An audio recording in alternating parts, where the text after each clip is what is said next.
Hello and welcome back to Stop and Go F1 for this, our recap of the sprint race. And a bit of an interesting sprint race here. I feel like it was a bit of a sandwich of a race where the start, very interesting, the end, very interesting, but in the middle is that filler of people saving their tyres for many, many laps.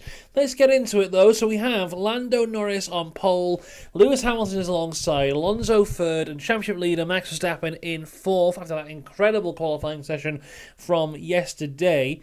In terms of tyres, everyone is on the mediums apart from George Russell, who's on the softs. Now, initially I thought that was a very bad idea for Russell because the Mercedes seems to have been struggling, especially in the hands of Russell from the qualifying session, and I thought there's no way he can kind of manage those tyres and make that work, but it turns out he did alright, to be fair.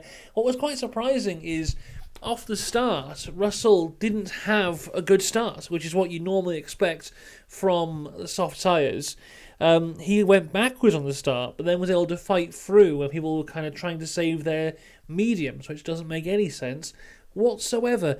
Let's go to the start though, because it was a fantastic start for Lewis Hamilton, who gets alongside Lando Norris and into the first corner, kind of pushes him out, pushes him off the track. Not fully off the track though, so he avoided the penalty for pushing off the track, but got Lando in the position where he couldn't really go anywhere else. Lando drops down from first to seventh within the first few corners.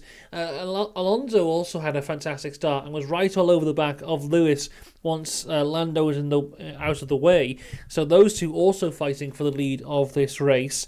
Further back down, we have Perez on the back of Sainz for P5. Max Verstappen is having issues at this point, saying that his battery is flat, but once they're able to solve that, he is completely back on the pace and then some.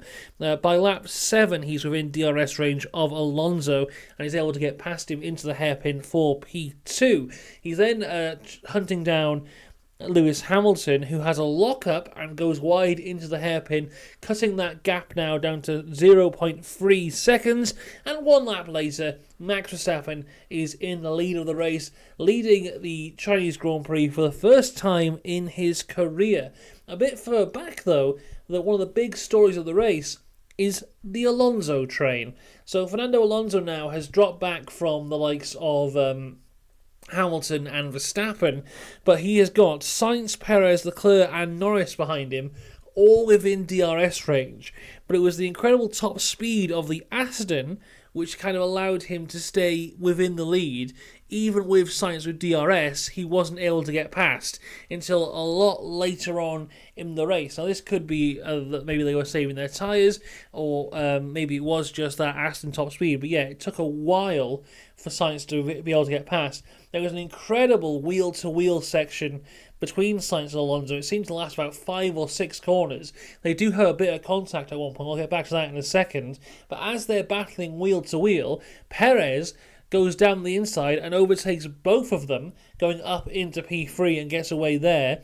Then Sainz and Leclerc are able to get past Alonso. It's then revealed Alonso's got a puncture from the little battle he had with Carlos Sainz. The battle between the Ferraris, again, fantastic stuff. I mean, we haven't really seen those two go at it like that since Bahrain.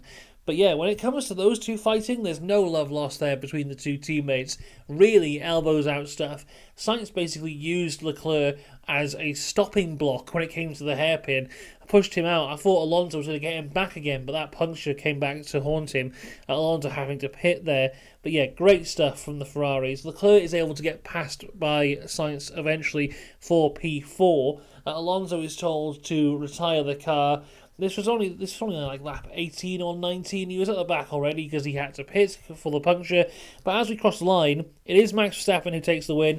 Lewis Hamilton coming home in second. Perez in third. Leclerc fourth. Sainz fifth. Norris starts on pole, finishes sixth. Piastri quite a bit off the pace of everyone else in P7. Russell able to get those soft tyres to work to take the last point in P8. Zhou, a respectable P9. Magnussen, very good as well in P10. Ricciardo 12th. Ricciardo 11th. Bottas 12th. Ocon 13th, Stroll a massively disappointing 14th, Gasly 15th, Yuki 16th, Albon 17th, Sargent 18th, Hulkenberg really off the pace in 19th, and our only DNF was Fernando Alonso. So a decent sprint race overall with some really interesting moments in it, but quite a lot of filler in the middle. So there you go. That is the sprint race for the Chinese Grand Prix. We're back in a few hours to talk all things qualifying. I'll see you then. Goodbye.